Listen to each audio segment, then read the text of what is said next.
그리고 신학 전체적인 그 신학의 구분에 관해서 우리가 공부를 했죠. 그리고 좀 범위를 좁혀서 조직신학, 조직신학이 교리하고 어떤 관계가 있는지, 어떻게 시작되었는지 하는 것에 대해서 우리가 생각하고 공부를 했습니다. 오늘은 이제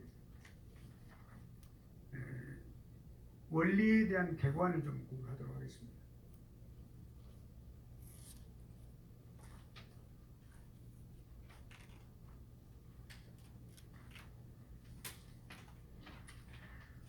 우리가 신학을 공부를 하기 위해서는, 신학을 우리가 좀 더 깊이 이해하기 위해서는 종교를 잘 이해를 해야 됩니다.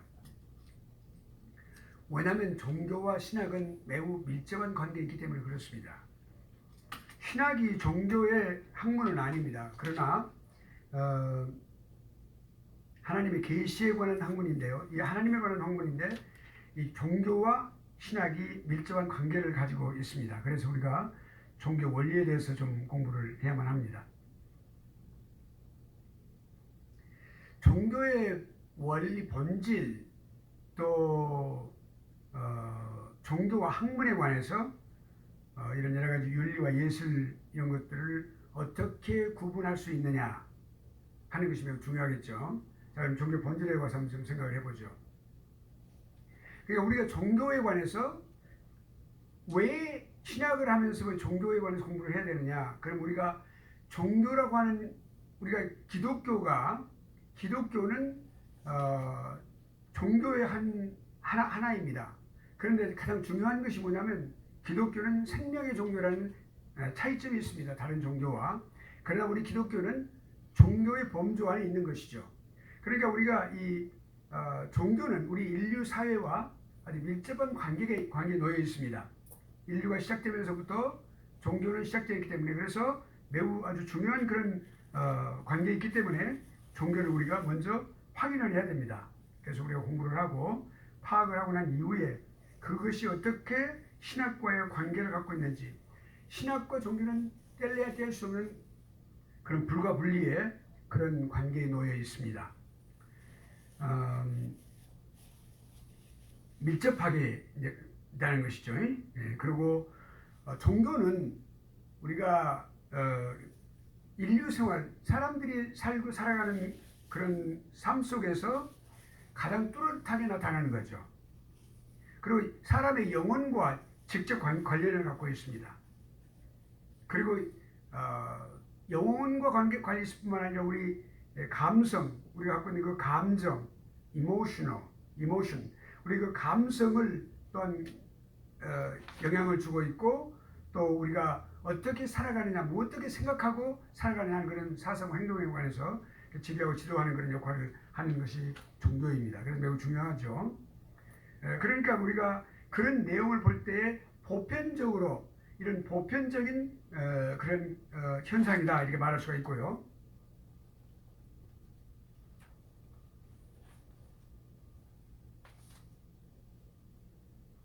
그러니까 사람이 존재하고 살아가는 데 있어서 종교는 아주 필연적인 그런 종교다. 필연적인 존재다. 이렇게 말할 수가 있겠습니다. 또 이제 종교는 하나님과 사람을 늘 관계 형성을 하는 그런 역할을 하고 있습니다.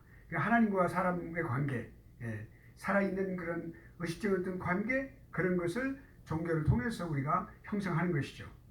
그러니까 하나님께서는 스스로 자신을 나타내시는 그런 자기 계시라고 그러는데, 스스로 자신을 계시하시기를 원하셨어요. 원래가, 그러니까 하나님은 늘 자신을 이런 우주에 대해서, 우주 만물에 대해서, 특별히 그 가운데서 가장 마스터피스인 작품에 해당되는 사람에 대해서 하나님 자신을 나타내시길 원하시는 거죠. 하나님 자신을 나타낸 가장 중요한 목적은 뭐냐면, 하나님을 나타내시고, 그리고 그 피조물 중에 가장 중요한 피조물인 인간과 교통하시기 위해서 하나님의 뜻을 알려주시고, 그리고 그 인간이 어떤 생각을 갖고 있는지 하나님께 또 청원하고 예배드리는 그런 삶을 유지할 수 있도록 하기 위해서, 그 하나님께서 인간을 이렇게 창조를 하실 때 하나님이 형상대로 창조하신 이유는 하나님과 소통할 수 있는 그런 중요한 어, 채널을 갖기 위해서. 그러니까 그 형상이 있음으로써 형상이 있음으로써 영혼을 가짐으로써 인간이 하나님과 대화할 수 있고 교제할 수 있는 유일한 피조물이 된 것이죠. 다른 피조물들은 절대로 하나님과 교통할 수가 없어요. 오직 인간만이 그런 거예요. 그러니까 하나님의 특별한 존재로 인간을 만드신 거예요. 그러니까 자기 계시에 의해서 여러 가지 그런 예배를 받으시고 교대하시고 기도를 통해서 또 하나님을 섬기는 그런 일들을 할 수 있도록 하신 거죠. 예, 하나님께 섬김을 받으시는 거죠. 그건 매우 중요해요. 그러니까 예. 또 이제 하나님과 우리 인간의 관계를 생각해 볼 때 우리 인간은 하나님과의 어떤 관계를 형성할 수 있는 어떤 그런 중요한 주도권을 갖지 못해요. 예. 관계 형성을 어떤 가능한 주체가 되지 못해요. 하나님이시다고 말해요. 하나님이 우리 인간과 사람과의 하나님과의 관계를 형성하시는 그런 중요한 주도권을 갖고 계시고 그것을 제정하시는 거죠. 결정하시는 거죠. 그 권리가 하나님께 있어요. 그러니까 우리의 종교를 통해서 그것을 알 수가 있는 거예요. 그리고 하나님은 자기 계시를 통해서 그렇게 하나님은 나는 이러한 존재다. 너희와 나와의 관계에 있어서 내가 이러한 존재다 라고 하는 것을 하나님께서 우리에게 말씀해 주시는 거예요. 그것이 결국엔 우리가 자기 계시를 하셨다고 하는 하나님의 말씀을 통해서 그리고 특별 계시를 통해서 일반 계시 모든 우주 만물을 통해서 하나님께서 자기 자신을 계시하신 그런 도구로 사용하신 거죠. 그렇게 보여주신 거예요. 그러니까 우리가 하나님의 말씀을 통해서 하나님을 알 수가 있고 또한 우주 만물을 통해서 자연을 통해서도 하나님은 어떤 분이시라는 사실을 우리가 알 수가 있어요. 그러나 자연만을 통해서 우리가 하나님을 알 수 있는 것은 전혀 100% 알 수가 없는 거죠. 하나님의 특별 계신 이 말씀을 통해서 자기 계시하신 그 도구를 통해서 우리가 알게 되는 거죠. 자, 그러면 사람은 하나님께서 자기 자신을 계시하셨죠. 그 계시하신 그 내용을 통해서 하나님 누구시고 또 어떻게 우리와의 관계를 갖기를 원하시고 어떻게 우리를 또한 섭리하고 계시는지 인간에 대해서 어떻게 하고 계시는지 이런 모든 것에 대해서 그런 것을 알 수가 있는 거죠. 그러니까 하나님의 계시가 사실은 하나님의 계시 곧 그 하나님의 계시 특별 계시가 신학의 기초가 되어서 우리 신학을 통해서 하나님을 더 연구하고 공부할 수 있는 거예요. 그것이 종교 안에서 반드시 그것이 발생하는 거예요. 그러니까 반드시 신학을 통해서 우리가 하나님과의 관계 형성 또 하나님 자신의 성품 하나님의 존재 자체 어떤 존재로 계시는지 하나님은 누구신지 어떤 성품을 갖고 계시는지 하나님 무엇을 원하고 계시는지 어떤 일을 하셨는지 지금은 어떻게 하고 계시는지 우리 인간과의 어떤 관계를 갖고 형성하고 계시는지 이런 모든 것들을 우리가 신앙을 통해서 알 수 있는 거예요. 그러니까 매우 중요하니까 그렇다면 우리가 종합해 봅시다. 종교란 무엇이냐? 여러 가지 많은 것들을 이제 답변도 하고 연구를 많이 했어요. 그러니까 우리가 이제 좀 더 구체적으로 들어가 보죠. 종교라는 그 어원이 뭐냐? 처음에 어떻게 시작되었느냐?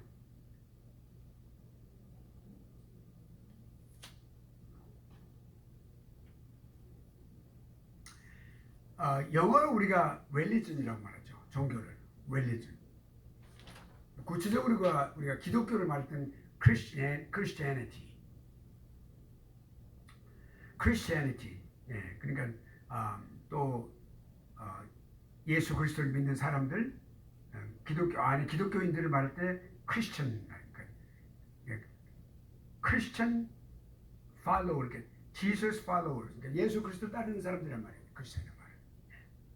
근데 그걸 이제 우리가 라틴어를 보면은 religio, 그러니까 G라고 쓰고 있지만 그 발음은 God이라고 하는 단어를 써올 때 Golf라고 하는 단어 때 그 발음을 하고 있어요. 그러니까 G 발음이 아니라 그 발음을 하는 거예요. 그러니까 religio. 그러니까 그 일반적으로 그것을 이렇게 종교라고 말할 때 그 단어가 갖고 있는 것은 매우 중요한 의미를 갖고 있는 거니까. 예. 예배라든지 또 어떤 마음의 자세, 또 하나님께 대한 어떤 두려움 그런 것도 다 이제 포함하고 있는 거죠. 그러니까 자 먼저 먹어봅시다. 우리가 역사 속에서 종교라고 하는 단어, 예, religion, religio. 그 단어의 어원이 여러 가지 관점에서 많이 이제 포함되었었는데, 종교라는 단어, 뭐 여러 가지 많은 학자들이 많이 이야기했지만, 그 키케로가 거기서 이제 religare 이렇게 해서 종교라고 하는 단어를 사용했는데, 그것이 나중에 종교 개혁자 중에 이제 그 종교 개혁을 완성한 우리 칼빈, 그리고 개혁 신학을 이제 새롭게 수립한 칼빈에 의해서 지지를 받고 이것이 원이다. 그러니까 그 단어는 어떤 뜻이냐면은 다시 한번 읽다 또는 다시 확인하다 뭐 그런 뜻을 갖고 있는데, 그러니까 하나님, 그러니까 신들에 대한, 그러니까 우리가 일반적인 관점에서 볼 때 그 신 하나로만 사람들은 생각하지 않았어요. 우리가 예수 그리스도를 믿는 우리 기독교에서 우리가 정말 살아계신 하나님은 한 분이세요. 그런데 세상 많은 사람들이 예수 그리스도 알지 못하고 기독교인이 아닌 많은 사람들이, 이방 종교를 갖고 있는 많은 사람들이 신들이라고 해서 많은 신들이 있는 것으로 생각을 했어요. 그러니까 신들에 대한 예배를 드려왔어요. 두려움을 가지고. 또 그리고 그 여러 가지 많은 것들을 이제 예배를 드릴 때 어떤 그 규례라는 거, 이런 것들을 갖고 있었는데, 그런 것들을 또 준수하는 거, 이런 것들로 설명이 되었다 이 말이에요. 종교라고 하는 단어를 사용할 때. 그래서 이제 여러 학자들이 여러 가지 많이 했는데 우리가 그걸 다 알 필요는 없어요. 그래서 이제 그 단어 religio라고 하는 단어가 우리가 좀 더 이제 풀이를 해본다고 그러면, 우리가 예를 들어서 supernatural feeling of constraint 이렇게 말할 수 있어요. 영어로 말하면 그게 뭐냐면, 어떤 그 제한된 어떤 마음의 어떤 제한된 어떤 상태에, 제한된 것에 대한 어떤 그 초인간적인 어떤 그런 초자연적인 어떤 그런 느낌, 어떤 감성이라고 말하는 것이 중요할 겁니다. 그렇게 그런 단어를 사용을 했어요. 그것이 religio라는 단어예요.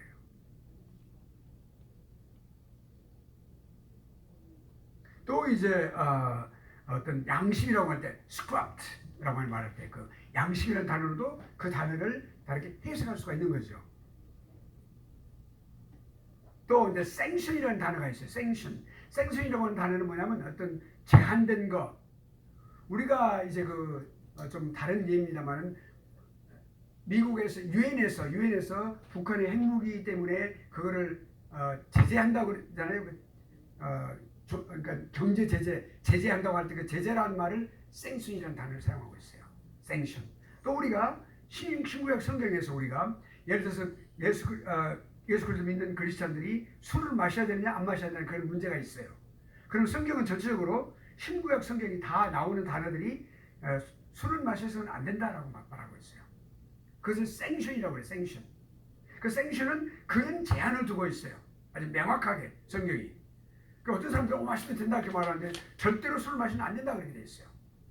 그 단어가 예를 들어서 티로시라든지 야인이라는 단어, 구약에서 우리가 와인이라는 단어를 사용했죠. 그것이 야인이라는 단어에서 나왔어요. 그것이. 그리고 티로시라는 단어가 있어요. 그 티로시라는 단어가 순한 어떤 그런 술, 포도주라고 그냥 나와 있어요. 그리고 이제 야인이라는 단어는 독주라고 나와 있어요.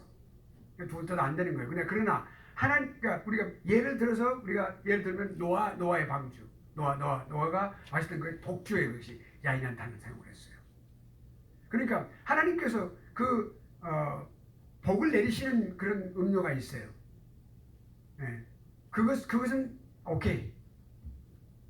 그러니까 독주를 마시지 말라 그랬단 말이에요. 그렇다고 그 술이 아니에요. 그거는 마셔도 된다는 것이 안 된다고 그랬어요. 그러니까 그것이 또 이제 신약에 와서는 글루코스라는 단어, 예를 들어서 그러니까 술은 마시면 안 된다라고 되어 있어요. 그러니까 무조건. 그러니까 그것이 sanction이라는 단어. 그 sanction이 이 religio, 이 종교라는 단어와 아주 딱 연관이 되어 있어요. 그렇게 해석할 수 있어요. 이렇게 제한되어 있다.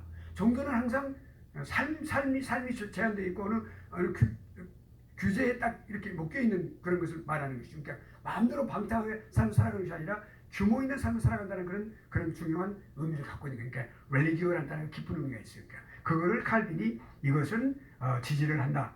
전반적으로 그렇게 해서 그렇게 이제 하고 있는 것을 우리가 볼 수가 있고요. 다른 단어도 많이 있어요. 다른 단어들. 그렇지만 그건 이제 생각해 보지 않겠습니다. 그러면 종교의 성경적인 용법은 뭐냐?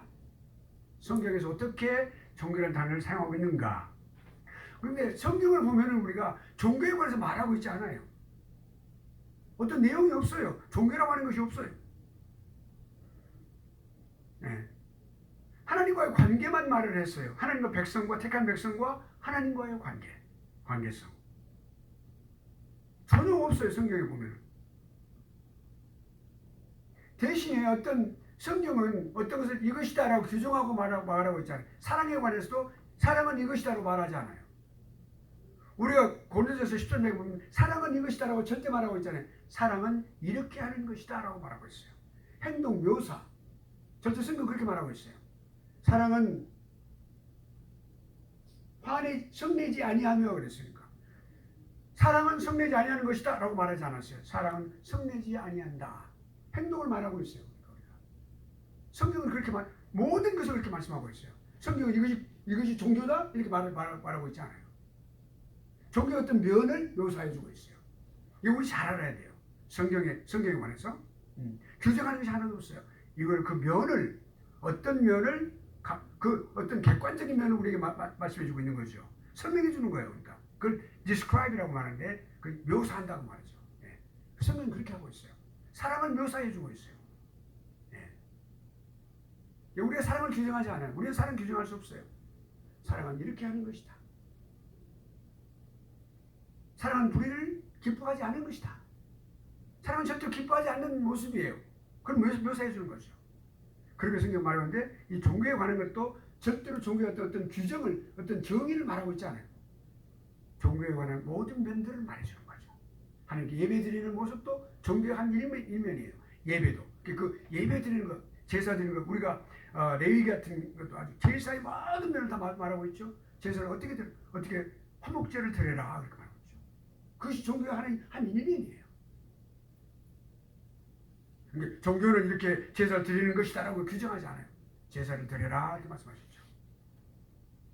자, 그러면 우리가 종교를 두 가지로 말할 수 있어요. 객관적인 종교와 주관적인 종교 두 가지를 말할 수 있죠. 객관적인 종교, objective religion. 예. 그러니까 religio objectiva. 그러니까 이거를 우리가 생각해 보면 뭐냐면 이것은 하나님의 말씀과 관련되어 있어요. 그러니까 객관적인 종교라고 말할 때는 반드시 그것이 곧 하나님의 계시다, 특별 계시다라고 말할 수 있어요. 아주 제가 쉽게 설명하는 거예요. 지금 써 있는 건 좀 어렵게 설명했는데 제가 이거 만들 때, 네. 그러니까 하나님에 관한 지식이에요. 가장 중요한 것은 우리 하나님을 알 때, 하나님과 우리의 관계를 형성을 할 때 맨 처음에 하나님에 대한 지식이 우리에게 들어와요. 근데 그 지식으로만 가지고는 우리가 하나님에 대한 신앙을 가졌다고 말할 수 없어요. 하나님을 믿는 믿음이 있어야 돼요. 그걸 따라오게 돼 있어요. 그러니까 하나님의 지식, 그 지식이 곧 믿음을 이끌어주는 거죠. 그러니까 하나님과 우리와의 관계를 말씀하고 있는 거예요. 여기 객관적인 종교는. 그 어디에 기록되어 있어요? 하나님 말씀에 기록되어 있어요. 또 주관적인 종교, subjective religion. religio subjectiva. 그러니까 우리가 자 이거 보면 말씀에 규정되어 있는데 하나님이 누구시다라고 말하고 하나님과 우리의 관계를 설명을 했죠. 그 객관적이라고 그랬죠. 그런데 주관적인 것은 뭐냐면 그 관계를 맺은 사람이 하나님 앞에 예배드리는 행위, 모든 행위들, 우리 어떻게 살아가느냐, 하나님 어떻게 섬기고 살아가느냐 하는 것이 주관적이에요. 주관적인 종교예요. 그러니까 봉사를 어떻게 하느냐. 그러니까 우리가 예배를 드릴 때 영어로 worship이라는 단어를 사는 것이 정통인데 그 다음에 또 아주 일반적으로 사용하는 단어가 service라는 단어가 있어요. service. 미국 사람들 service라는 단어를 많이 사용해요. 왜냐하면 그것이 봉사는 섬긴다는 의미를 갖고 있기 때문에. 특별히 미국에서 이 service라는 단어를 사용하는 이유가 있어요.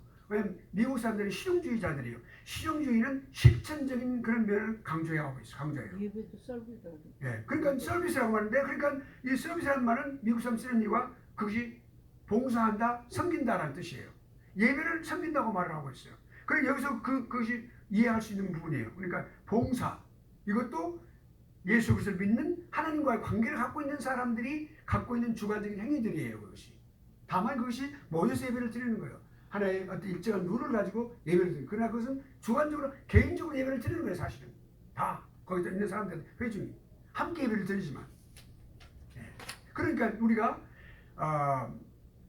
우리가 공중 예배를 주일 예배를 든다고 해서 주일 예배 드릴 때 기도 순서를 어떤 것을 대표 기도라고 쓰는데 대표 기도란 말은 잘못된 말이에요.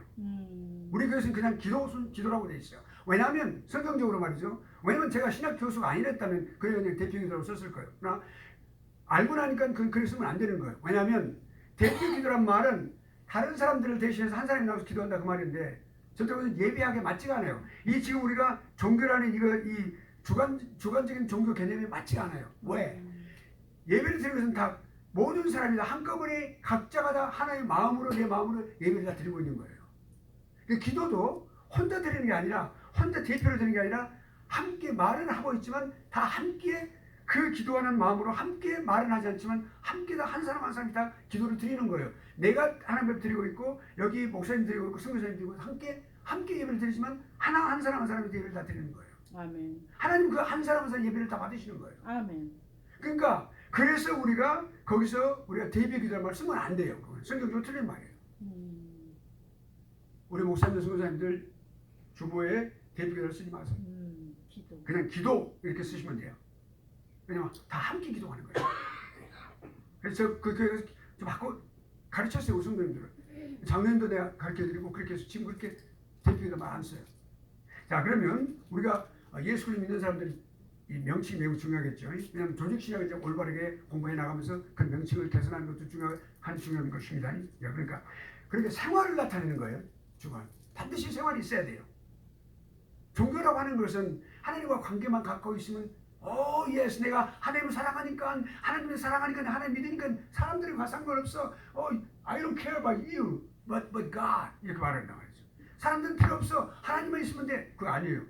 하나님을 믿고 있는 사람들이 행동이 중요하죠. 내 이웃을 사랑하고 하나님을 내 몸과 내 마음을 다하여 내 힘을 다하여 내 성품을 다하여 하나님을 사랑하고 그리고 내 이웃을 사랑하랬거든.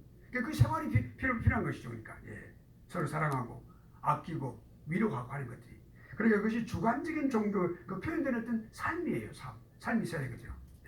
자, 이제 우리가 이렇게 나누고 그러면 객관적인 종교를 한번 좀 들어가 보죠. 객관적인 종교를 아까 처음에 말씀드릴 때 계시라고 말씀드렸잖아요. 하나님께서 자신을 계시하시는 거예요. 이해하시겠죠? 그러니까 하나님께서 자신을 계시하는 거예요. 그것이 곧 뭐예요? 객관적인 종교라고 말할 수 있어요. 하나님께서 언약을 주셨어요. 우리 이스라엘 백성들한테. 그것도 하나님 자신이 내가 너희가 이것을 약속한다. 하나님의 성품을 거기에 담아두시고 하나님께서 분명히 그 언약을 이루실 것을 분명히 신실하심을 거기에 보여주신 거거든요. 그리고 이것은 영원히 이루어지는 거거든요. 그런 영원성을 그런 부분들을 하나님께서 말씀해 주신 거. 자, 그럼 객관적인 부분. 자, 이스라엘 구약 성경에서 보면은 이스라엘 백성들이 지켜야 될 언약이 있어요. 언약을 주실 때는 반드시 그냥 약속만 주시는 게 아니라 그 언약이 반드시 이루어지기 위해서는 그 사람들이 이스라엘 백성들이 무엇을 어떻게 해야 된다는 조건이 항상 붙어 있어요. 언약은 반드시 조건부예요. 너희가 말씀에 거하면이라고 말씀이 있죠. 여호와를 떠나지 아니하면 여호수아에게도 그랬었고 다윗에게도 그랬었고 솔로몬에게도 그랬었어요. 솔로몬은 그것을 지키지 못했죠. 그러니까 그런 모든 것들을 주셨는데 그것이 계명이라든지 율법이라든지 이런 모든 것들을 그 명령들을 주신 거예요. 그게 명령은 언약을 주시면서 명령을 주셨단 말이에요. 이거를 이렇게 지켜라. 말씀을 늘 묵상하고 그렇게 하라. 그럼 너희가 물가에 심긴 나무처럼 그렇게 무성하리라. 이거 모든 약속의 말씀을 그렇게 주신 거예요. 그러니까 내가 너희를 그렇게 하게 만들어주겠다. 내가 너희를 물가에 있는 그런 정말 수목이 울창한 그런 나무로 만들어주겠다. 약속이시죠. 그러니까 너희가 말씀을 주야로 묵상하는 자로다. 묵상하라 말이죠. 그게 명령이에요. 그러니까 그 반드시 명령이 들어가 있어요. 약속에는. 그것이 구약 성경에 계명들 또는 뭐 법 규례들 뭐 여러 가지 모든 것들 다. 자, 그리고 성경에 보면은 신약 성경도 하나님의 계시 똑같아요. 구약과 신약은 똑같아요. 구약이라고 하는 그 아주 옥토에서 신약이라고 하는 그 아주 한 그루 아주 나무가 딱 자라서 울창하게 되어서 그리고 그게 꽃을 피고 열매를 맺는 그게 신약인데 그러니까 똑같아요. 그러니까 결국엔 같아요. 뿌리가 같아요.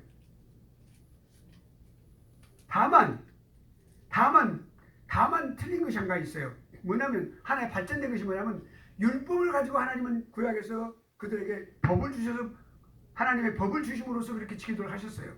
그런데 신약에 와서는 예수 그리스도를 하나님의 성자 하나님, 로고스, 말씀으로 계신 그 아버지 하나님과 영광을 누리시는 바로 그 예수 그리스도를 이 땅에 누구로? 인간의 모습으로 성육신하서 그래서 그 하나님께서 예수라 하라 그랬으니까 예수니까 성자 하나님 로고스로 계셨는데 그 당시는 예수 그리스도가 아니에요.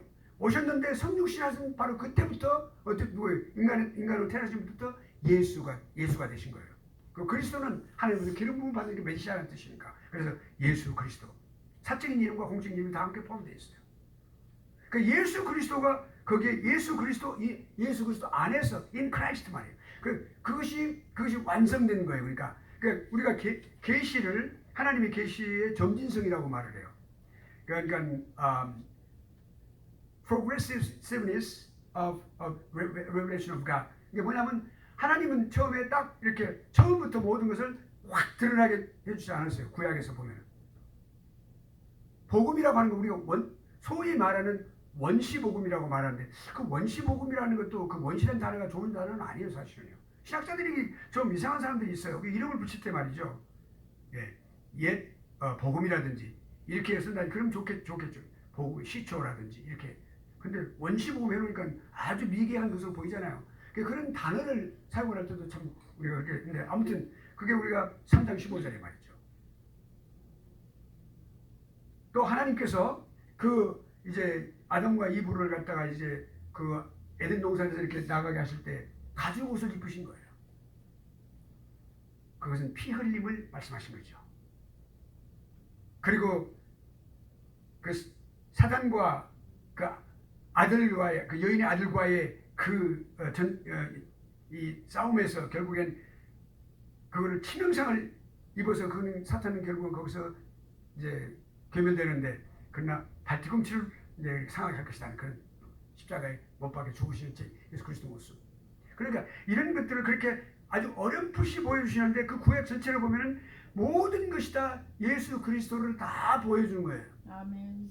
주님께서 그러셨죠. 너희가 영생을 얻기 위하여 성경을 상고하거니와 이 성경이 나에 대하여 증거하는 것이다. 그러니까 모든 것이 전체적으로 다 구약 성경 전체가 다 예수 그리스도에게 다 손해가 있어요. 다 가르치고 있죠.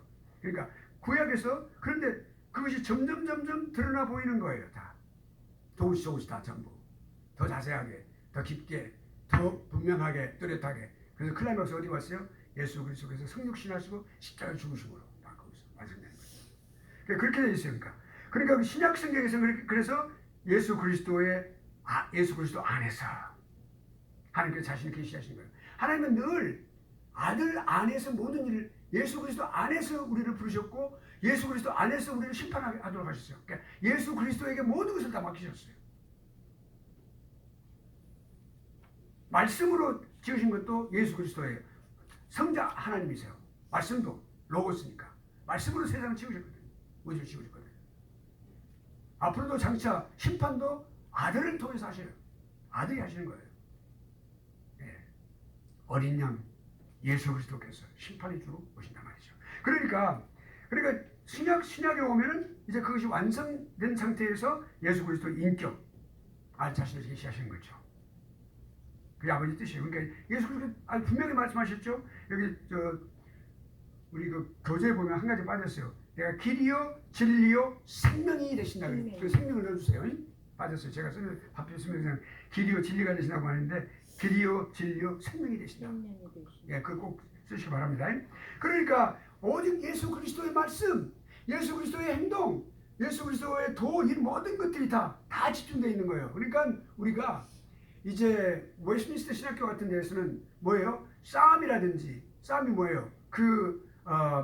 이제 우리가 시편이죠. 그러니까 구약에서 어떻게 그리스도를 설교하는가. 이게 한 과목으로 되어 있어요. 구약에서 그리스도를 설교하기. 구약에서 예수 그리스도를 설교해야 돼요. 시편에서, 잠언에서, 모든 역사서에서 다. 그거를 중요한 게 뭐냐면 예수 그리스도예요. 그러니까 예수 그리스도 중심이에요. 네. 물론 삼위일체 하나님에서 성부, 성자, 성령 하나님인데 그 삼위를 대표하신 분은 성부 하나님이세요. 신학적으로 우리가 꼭 말을 해야 됩니다. 그리고 성부 하나님의 역할은 계획과 예정과 그리고 부르심이에요. 특정하심과 그리고 부르심이에요. calling. 부르심. 예수 그리스도께서는 속죄 사역을 완성하셨어요. 아버지의 그 프레임에 따라서.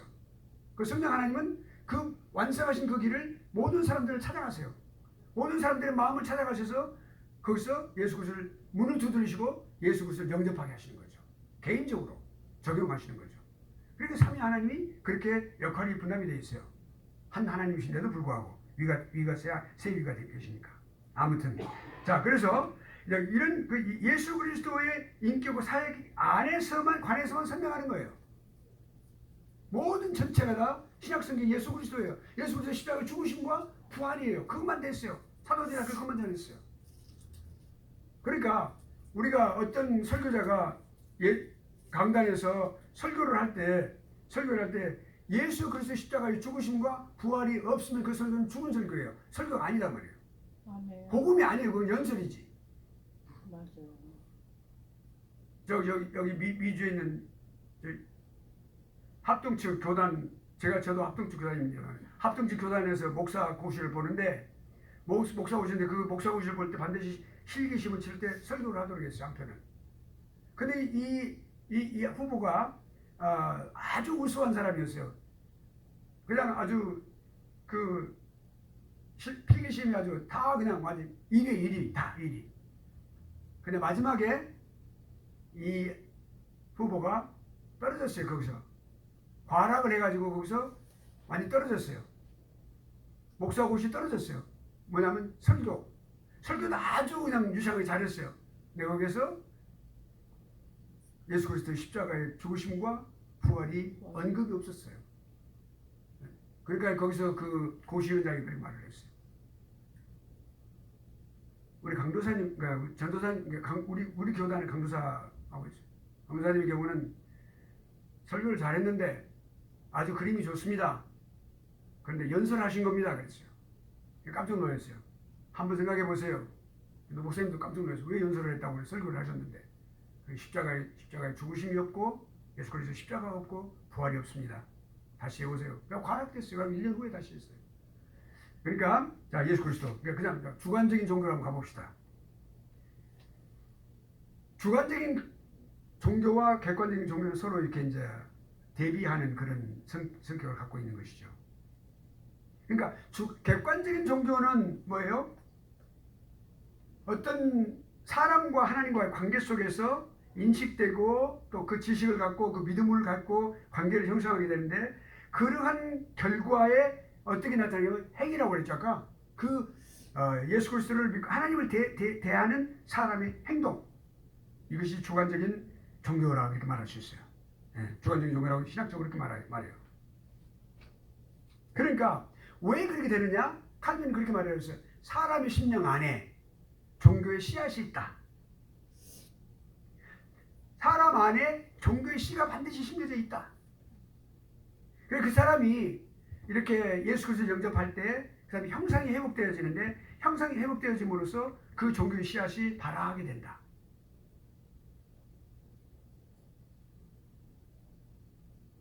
그러니까 결국엔 주관적인 종교는 뭐냐면 예배라든지 봉사라든지 이런 모든 것들을 통해서 한마디로 말하면 주님을 경외한다라고 하는 말이에요.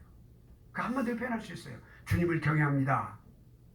경외한다고 하는 것은 두려움이라는 경우도 있지만 존경하는 가장 최고의 존경심을 드리는 거죠. 그걸 경외라고 말하는데 그걸 반드시 두려움도 포함되어 있어요. 예. 그건 단순히 무서워하는 게 아니라 그 어미하신 그 하나님의 그 모습 앞에 나의 그 아주 피조물로서의 그 아주 작은 것을 깨닫고 하나님 앞에 두려움을 갖게 되는 것을 말하는 것이죠. 예. 그것은 사랑을 바탕으로 한 두려움이에요. 그러니까 렐리기오라고 하는 단어가 아까 말씀드렸죠. 그 religion 이런 단어 거기 두려움이라는 그 뜻이 거기 포함되어 있어요. 예. 그렇지만 단순히 그냥 두렵고 겁난다는 그런 뜻이 아니에요. 예. 다가가는 그런 경외하는 마음.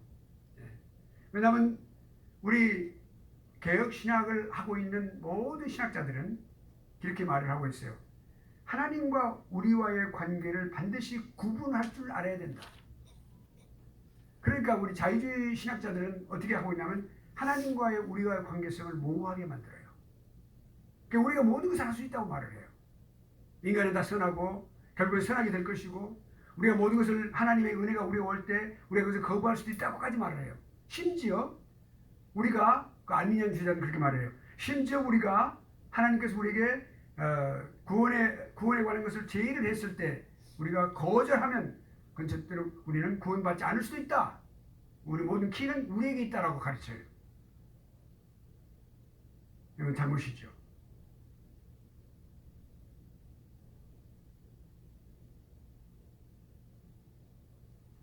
주님을 경외한다. 주님을 경외한다라고 하는 것은 처음에 가장 처음에서 주님을 믿는다라고 하는 말. 또 그 다음에 또 주님을 내가 의지하고 신뢰한다. 주님을 나의 피난처로 삼는다. 그리고 내가 모든 것을 주님께 내가 매달리면서 내가 청구하고 그리고 또한 내가 할 수 있다. 간구한다. 간구의 대상이다. 그리고 모든 소망을 갖는 것이다. 소망의 대상이다. 소망이 하나님 앞에 안에 있다. 그리고 내 궁극적으로 하나님께서 나에게 사랑을 베풀어 주시기 때문에 나 또한 주님을 사랑할 수 있다. 라고 하는 그런 생각으로 나아갈 수 있겠죠. 그것이 주를 경외한다고 하는 표현 속에 다 포함되어 있어요. 내가 주를 경외하나이다. 그 속에 이런 모든 아름다운 이런 깊은 진리의 이런 개념들이 다 포함되어 있는 거예요. 그러니까 우리가 하나님을 생각할 때 하나님은 인자하시고 그리고 자비와 긍휼의 하나님이라고 그러죠. 그 긍휼이라고 하는 단어가 불쌍히 여기신다는 단어예요. 그러니까 자비, 긍휼의 하나님 그렇게 말할 때 그 긍휼의 하나님을 말할 때 그 긍휼이라고 하는 단어 속에 우리의 연약함이 다 포함되어 있어요. 우리 의지할 수 없는 우리 자신의 모습, 우리가 하나님께서 우리에게 은혜를 베풀어 주시 않으면 우리는 그냥 완전히 나락으로 떨어질 수밖에 없는 존재라는 사실, 우리는 죄인이라는 사실, 죄인 중에 괴수라는 사실, 이 모든 것들을 하나님께서 우리에게 용서의 그 놀라운 그 사제 은총을 베풀지 않으면 나는 구제받을 길이 없다고 하는 그런 존재라고 하는 사실이 포함되어 그 말이 이렇게 긍휼의 하나님. 그러니까 이 주를 경외한다. 내가 주를 경외하나이다. 그럴 때 우리가 기도하실 때 그런 여러 가지 많은 조금 전에 말씀드렸던 그런 생각들을 마음속에 머리에 두고 하는 기도할 때 하나님은 그 마음을 중심을 보시잖아요. 우리 중심을. 우리가 신학을 공부하여도 신학의 깊이가 깊어가면 깊어갈수록 어디에 도착한다고요? 하나님의 신비 앞에 서게 되는 거예요. 그것이 헤만 바비크 박사가 그렇게 말하겠어요. 나중에 우리가 공부 다 끝내고 그 말할 텐데 미리 말하는데 신비 앞에 서게 되는 거예요. 그래서 우리가 할 수 있는 게 뭐예요? 그렇구나. 그렇구나. 오, 그렇구나. 우리가 저기 그랜드 캐니언에 갈 때 여러분 갔을 때 처음 봤을 때 뭐가 있어요? 말이 나와요? 오, 그것만 했죠? 오, 이렇게 말해. 저도 그랬어요. 말이 안 나오는 거예요. 그 장관의 말이죠. 하나님 앞에서 우리가 그 신학을 공부를 끝까지 깊이 하다 보면 나중에 어디가 결국엔 학문이라는 게 사라져버린 거예요. 그러고 나서 우리가 하나님 그 신비스러운 하나님 앞에 딱 서게 되면서 주여 내가 주를 경외하나이다. 그리고 뭐예요? 주님을 찬양합니다. 찬양이 나오는 거예요. 찬양할 수밖에 없어요. 하나님 앞에서. 그게 우리가 연약한 존재라는 피조물이라는 사실을 알게 되는 거죠. 결국에는. 그러니까 우리 주를 경외하는 거. 주관적인 종교 바로 거기에 지금 포함되는 중요한 단어입니다. 그러니까 이스라엘 백성들은 하나님을 생각할 때 그냥 단순히 두려워하는 존재로만 알았어요. 그게 그들의 가장 중요한 아주 잘못된 그런 맥락이었어요. 그래서 실패한 이유가 바로 그거예요. 하나님은 나의 아버지로. 물론 그 중에는 의인들이 많이 있었죠. 다윗이라든지 또는 히스기야 왕이라든지 우리가 여러 가지 손으로 셀 수 있는 사람들이 많이 있었어요. 그 모든 사람들 다 장차 오실 예수 그리스도의 아름다운 그림자 역할들이에요. 이삭도 그렇고, 아브라함, 믿음의 아버지 아브라함, 다 믿음으로. 그러니까 다 그런데 그렇지 못한 이 모든 군중들이 200만이나 되는 사람들 가운데 단 몇 사람이 이랬다는 것이죠. 그러니까 그렇지 못하고 이렇게 다 그렇게 두려움의 대상이 아니라 하나님은 나의 사랑의 대상이고 은혜의 대상입니다. 그래서 우리가 하나님께 주시는 그런 말씀을 묵상하고 또 내가 묵상하면은 우리가 묵상할 때 어떤 거냐면 우리 안에 있는 의지를 자극시킵니다. That hits our will. 우리의 그 desire, 우리의 그 의지를 갖다 자극시키는 거예요. 그래서 내가 제대로 살아야 되겠다. 내가 주님을 잘 섬겨야 되겠다. 주님을 내가 감사하며 살아야 되겠다. 찬양하며 살아야 되겠다. 주를 위해서 내 목숨을 바쳐야 되겠다. 그래서 순교자가 나오는 거죠. 그것이 우리가 주관적인 종교가 갖고 있는 중요한 의미들이에요. 그리고 이제 하나님과 더불어서 기쁨을 누리며 살아가는 거죠. 자, 그러면 이제 신약성경에 보면은 또 이런 신약성경에서 주관적인 종교에 관한 것들이 나와요. 피스티스라고 하는 말은 그 헬라어의 믿음이라는 단어예요. 믿음, faith를 갖다가 피스티스. 근데 이 단어가 이제 확실한 주님을 확실히 믿는 그런 믿음. 또 어떤 증거가 있을 때 내가 그걸 갖다가 억셉트하고 내가 받아들이고 그리고 또한 신뢰하는 그때 이 피스티스 믿음이라는 단어를 사용하는 거예요. 그러니까 믿음은 누가 존재한다는 것을 그냥 단순히 믿는 것에 그치는 것이 아니라 내가 확실하게 어떤 그런 분명한 외부적으로 오는 어떤 그런 그 소스, 하나님 말씀이에요. 사실은요. 그러니까 외적인 원리라고 그랬죠. 외적 원리, 내적 원리는 성령님이시고 성령 하나님이시고 외적 원리, 하나님 말씀에 의해서 그 기록된 말씀에 의해서 내가 그걸 믿고 확신하는 거예요. 그러니까 그리고 두 번째로는 신뢰하는 거죠. 받아들이고 신뢰하는 거. 자, 사랑, 아가페, 또 페스티스, 믿음. 이것이 우리가 주관적인 종교로서의 그런 우리가 사람들이 갖고 있는 마음에 일어나는 모든 그런 것들이죠. 그러니까 믿음이 발생하고 또 사랑. 그것은 결국 우리 스스로가 갖게 되는 것이 아니라 하나님께서 우리에게 주심으로서 가능한 거죠. 모든 것이 우리 자아 발전적으로 우리가 어떤 개발을 해서 우리가 스스로 그렇게 만들어지는 것은 하나도 없어요. 하나님께서 우리 믿음도 믿음의 주요 온전케 하시는 이인 주 예수 그리스도를 바라보는 것 중에 믿음의 주라고 해서 믿음을 만들어 주시는 분이 주님이세요. 우리가 기도할 때 저에게 믿음은 더하여 주시옵소서라고 기도해야 돼요. 내가 믿음의 사람이라 그 잘못된 거예요. 그러니까 믿음을 주시옵소서. 아멘. 그러니까 그렇게 그 주체가 누구예요? 하나님이시죠. 이렇게 그 믿음도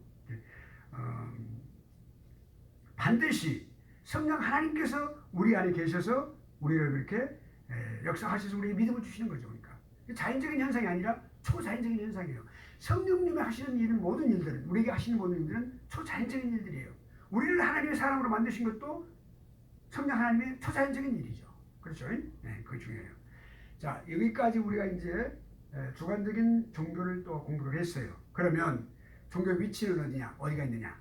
종교 위치에 대해서 여러 사람들이 이제 여러 가지 생각을 많이 해서 노력을 많이 했는데, 뭐 어떤 사람은 지성에 있다. 종교가 어디 있느냐? 사람들의 지성에 있다, 인텔렉트에 있다 이렇게 말하기도 하고,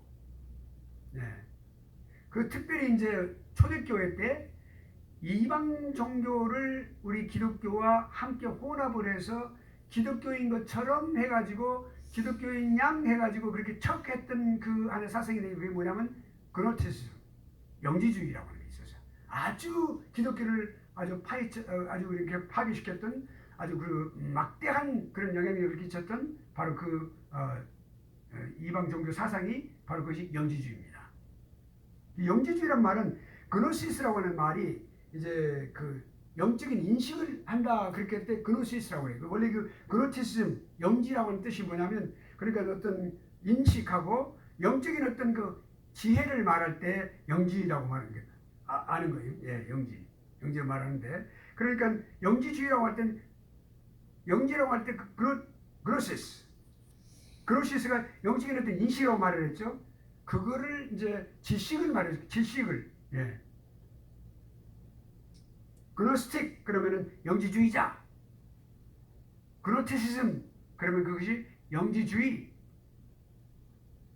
그 영지주의가 이제 그 지식을 갖다가 구원의 가장 중요한 소스다 이렇게 말을 했어요. 인식하는 것이 곧 인간 내면의 구원이다 이렇게 주장을 했고, 그러니까 완전히 그리스도의 그 죽으심을 통해서 십자가 죽으심과 부활하심을 통해서 이렇게 그걸 믿음으로써 그리고 나의 구주로 영접함으로써 구원받는 이 모든 그 기독교 기본적인 아주 그 교리를 완전히 이 영지주의가 파괴하는 거예요. 스피노자 이 사람도 그 한 사람 중에 하나예요. 지식에서 태어났다 이렇게 말했고 깊이 알 필요 없으거나 우리가 알 필요는 있죠. 자세하게 들어가지 않겠습니다. 또 그 구원이라고 하는 것은 지성적인 사랑이다 뭐 이렇게 말을 했어요. 또 그 헤겔 이름은 굉장히 길죠. 게오르크 윌헬름 프레드리히 헤겔, 그냥 헤겔도 철학자죠. 근데 이 사람이 그렇게 해서 뭐라 했냐면 모든 그 어떤 삶의 사상적인 그런 면을 강조를 했어요. 예. 종교를 어떤 그 과정, 사상적인 어떤 과정 한 부분으로 본 거죠. 그러니까 이 헤겔 같은 경우는 철학을 갖다 위에다 놓고 종교를 밑에 놓았어요. 그래서 일부분으로 생각을 했어요. 예. 그래서 철학은 아주 지적인 그런 최고 수준에 달한 사람들이 추구하는 것이고 종교는 아주 무식한 사람들이 하는 것이다 이렇게 말을 해서 아주 격화를 시켰어요. 그게 그 사람이 누구예요? 헤겔이에요. 헤겔이라는 철학자. 그렇게 해서 이제 거기까지 우리가 알면 되겠고, 또 이제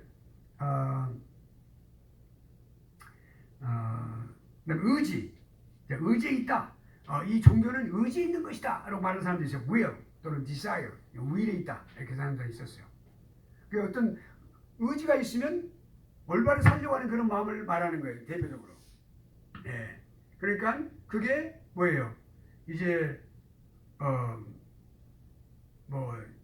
절대로 어떤 그 마음에 따라서 마음이 이렇게 도덕적인 그 행동, 올바른 행동을 하기 위한 의지, 이거를 갖다가 그 종교가 거기 있는 것이다. 그래서 의지에 있는 것이다. 의지가 중요하다. 예. 펠라기우스주의는 그 이제 아르미니안주의, 자유주의와 같은 어떤 성격을 가진 그런 우리가 이렇게 쉽게 보면 되겠습니다. 그리고 이제 또 덕행을 아주 도덕적인 삶을 사는 것이 중요하다. 도덕적인 생활이 있다고 그렇게 말을 했어요. 예. 대표적인 사람이 이마누엘 칸트, 순수이성과 실천이성을 말해요. 순수이성은 사람이 타고난 그런 이성을 말하게 선천적으로 태어날 때 갖고 태어난 이성을 말할 때 쉽게 말하면 순수이성이라고 말을 했어요. 예. 그 사람이 더 중요하게 그러니까 여기 종교라고 하는 것은 순수 이성이 닿지 않은 곳에 존재한다 이렇게 말을 했어요.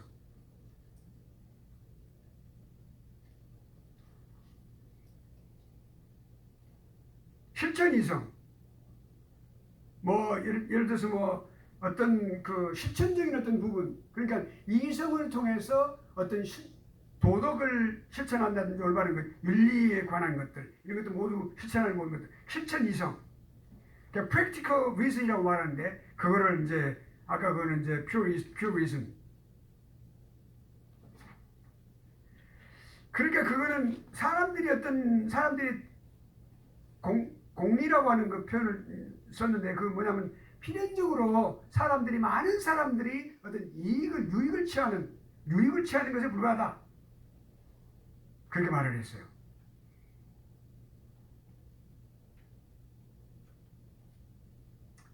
자, 그러면 우리가 이런 것들을 생각해 볼 때 과연 종교의 좌소가 의지에 있을 때 그 의지로만 도덕적인 삶을 실천하기 위해서 살아가는 것이 과연 옳은 것이냐 아니면 우리가 생각해 볼 필요가 있는 거죠. 이성이라고 하는 것은 초감각적인 어떤 그런 것에 도달할 수 없어요. 우리 인간의 이성은 범위가 딱 정해져 있어요. 우리 인간의 이성이 생각할 수 있는 것이 마치 우리가 비행기가 날아가고 있죠. 천국에 날아가고 있어요. 근데 거기에 날아가고 있는 비행기가 있는데 우리가 어느 시각적으로 우리 눈을 통해서 볼 수 있는 부분까지 어느 한계가 있어요. 어느 한계가 딱 되면 그것이 사라져버려요. 시야에서. 마치 우리 이성도 그런 한계를 갖고 있는 거예요. 우리 이성이. 우리 인간의 이성이라고 하는 게 우리 지적 능력 말이죠.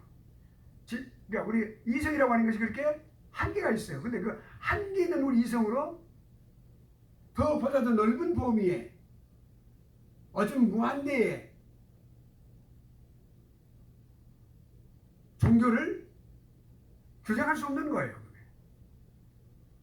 그러니까 그것이 칸트가 말하는 거란 이런 종교가 의지에 있다고 하는 사람들이 말하고 있는 그런 것을 우리가 동의할 수 없는 거죠.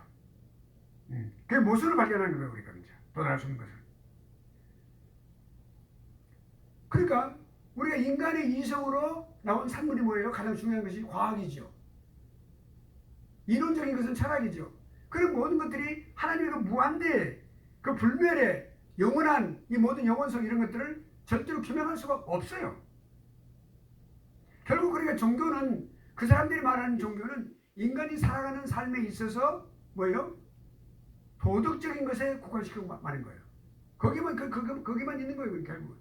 더 이상 이것을 발휘할 수 없는 거죠. 그러니까 우리가 이 종교가 이성이 있다고 말하는 것은 모순이다. 칸트의 이론도 모순이다. 그들은 철학을 갖다가 아주 높이 그렇게 말을 해놨어요. 근데 철학은 인간의 이성의 산물이에요.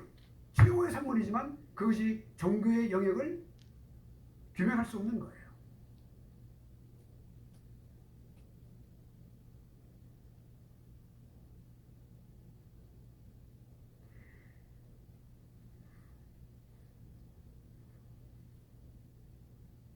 그리고 이제 미국 사람들의 경우는 이런 실천하는 것을 많이 이제 선호하고 있죠. 그래서 아까 예배를 드리는 것도 워십이라는 단어를 사용하는 것보다도 서비스라는 단어를 사용한다고 그랬죠. 행동하는 사람들, 실천하고 생동하는 사람들. 그것이 어디와 연관이 되어 있냐면 프래그마티즘, 실용주의.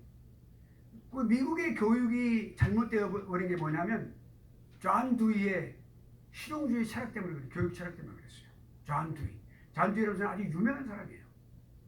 원래 철학자였는데 이 사람이 기독교에 눈을 교육에 눈을 떠가지고 교육 철학을 만들어냈어요. 그 모든 지금 미국의 공교육하고 있는 퍼블릭 스쿨들이 다 전부가 이 존 두이의 실용주의 철학, 교육 철학을 따라가고 있어요. 그러니까 그 실용주의 철학은 결국엔 행동하는 거예요. 그러니까 학생들, 우리 여러분 어린아이 키워 그때 보셨죠? 어린아이들 학교에 가면은 뭐예요? 1학년, 2학년 초등학교 갈 때 뭘 말이에요? 학교에 집에 뭘 많이 갖고 오죠. 무슨 화분도 갖고 오고 실험할 수 있는 것들이요. experimental 무슨 액티비티 할 수 있는 것도 많이 갖고 와요. 그걸 키우는 그 행동으로 갖고 와서 그걸 보고 그 리포트 작성 갖고 가는 거예요. 그게.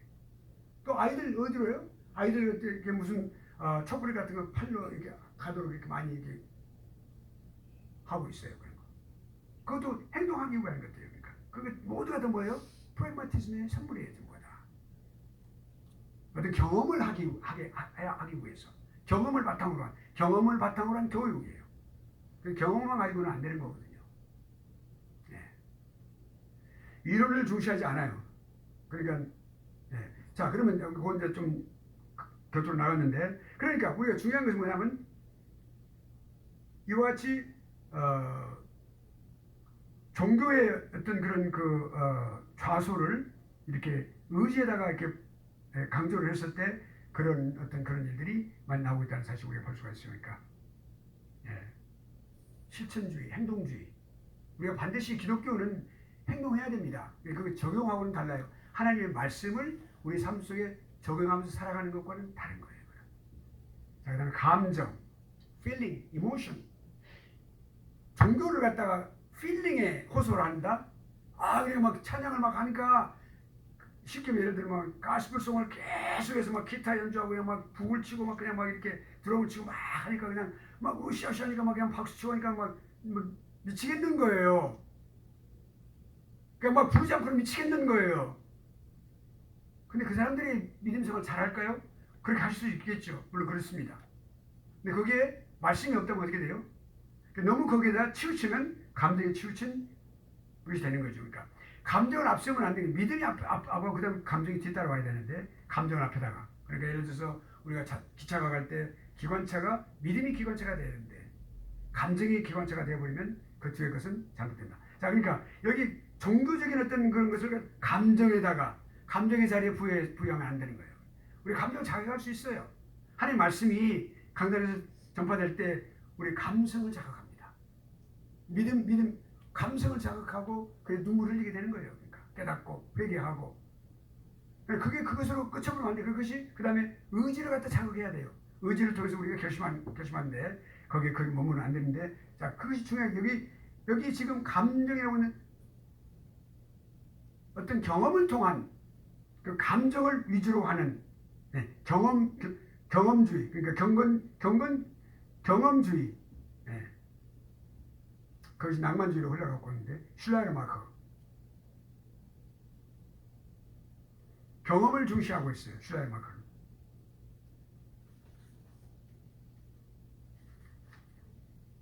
감정으로 규정을 했어요. 아주 그렇게 말을 했어요. 감정이다. 그렇게 말을 했어요. 물론 종교가 우리의 감성을 자극하는 것은 당연합니다. 그렇다고 해서 어떤 그냥 종교가 감성이라고 전체다라고 말할 수는 없는 거죠. 종교라고 하는 것은 뭐냐면 그 대상이 누구예요? 우리 하나님이시잖아요. 하나님과 어떤 실제적이고 인격적인 관계가 되었을 때 시작되는 거죠. 예. 그 없이 감성만 있다고 해서 안 되는 거죠. 그러니까 인격적인 관계가 이루어지면 되는데 그렇게 하면 안 되겠죠. 그래서 그러니까 인격적인 관계가 결국엔 올바른 관계가 맺어지는 것이 우리 감정에 영향을 미쳐야 되는데 감성이 우리에게 인격적인 관계에 영향을 미칠 수는 없다.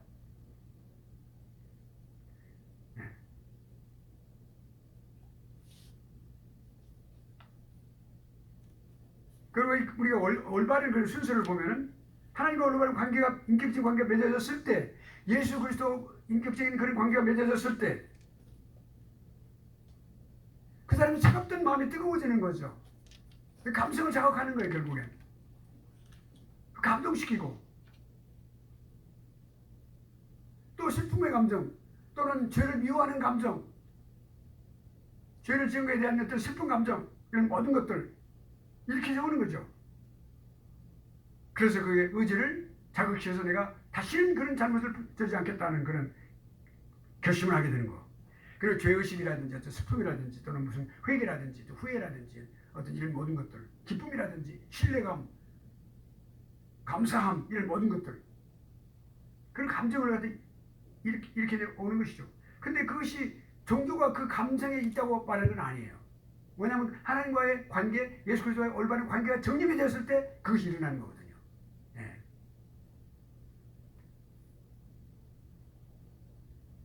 그리고 뭐 감정이 그냥 종교의 어떤 전체다 이렇게 말하는 것은 잘못이겠죠.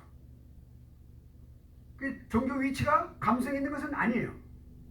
왜 그래서 분명히 알아야 되겠죠. 그러니까 어떤 내 자신의 의식을 통해서 반응이에요. 그것이 눈물 흘리고 한숨 쉬고 슬퍼하고 하는 이런 것들.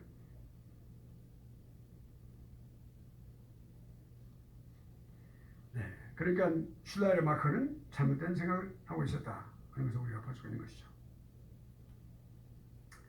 자, 그러면 그렇게 함으로써 우리가 객관적인 어떤 객관성을 상실해버리게 되는 결과를 가져오겠죠. 그러니까 진리와의 관계, 하나님 말씀과의 관계를 무시하게 되는 결과가 되는 거죠. 네. 자, 5분만 더 하겠습니다. 오늘 좀 제가 늦게 왔는데 10분 더 할까요? 어, 늦게 시작했죠. 그러니까 제가 아까 예. 한 5분만 더 하겠습니다. 그러니까 결국엔 종교에 있어서는 믿음이라 해야 됩니다. 감정이 아니고 의지도 아니고 믿음이요. 그리고 2차적으로 감정이 작용하는 거죠. 1차적으로 믿음이라 해야 돼요. 믿음이라는 게 뭐냐면 관계예요. 그 대상과 하나님과 나와의 관계, 그것이 곧 믿음이라는 거예요. 중요한 거죠. 그러니까 감정만 의존하면 믿음과는 상관없을 수 있어요. 객관성 상실하고 말씀도 없어요. 진리도 없고. 그 감성이 결국 우리의 모든 의지를 갖다 지배할 수 없는 거거든요.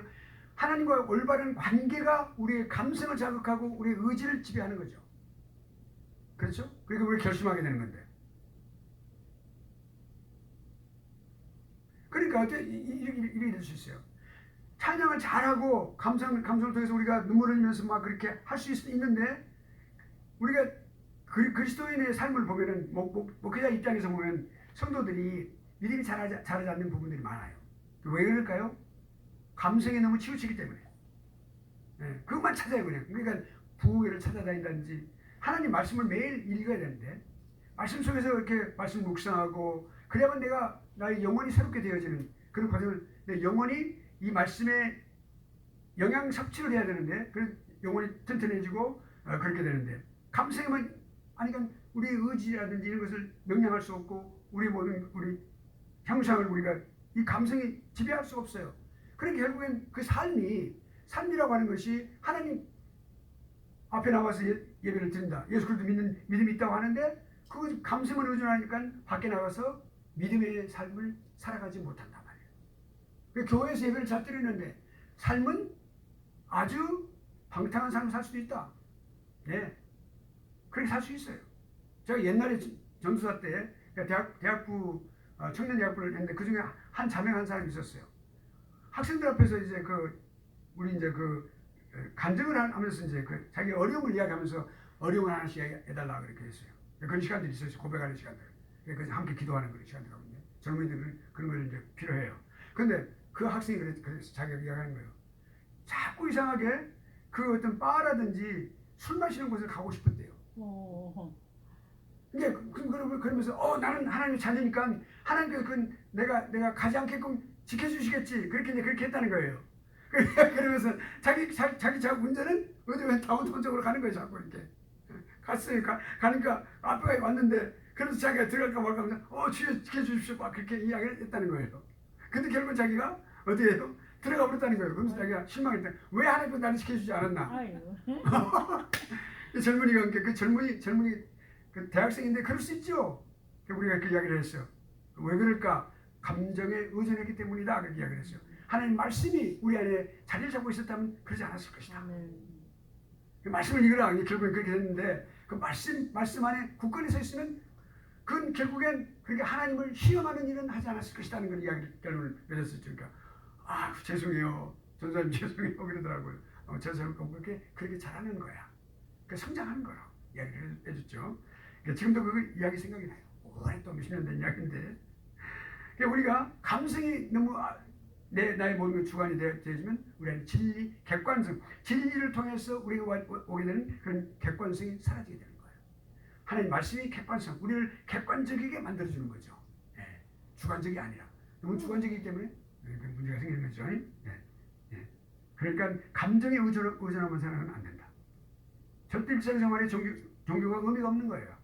네. 행동을 결정해주지 못하기 때문에 마음대로 살아갈 수 있어요. 그리고 연약한 마음대로 살지 못한다 할지라도 연약한 그리스도인으로서 살아갈 수밖에 없는 거죠. 자, 그러니까 우리가 이제 비성경적이에요. 자, 그러면 마지막으로 이제 인간 전체, 이거는 제가 다음 시간에 해드리겠습니다. 이건 되게 중요한 거예요. 인간 전체에 있다고 하는 거 꼭 읽어보시기 바랍니다. 네. 예, 마치겠습니다.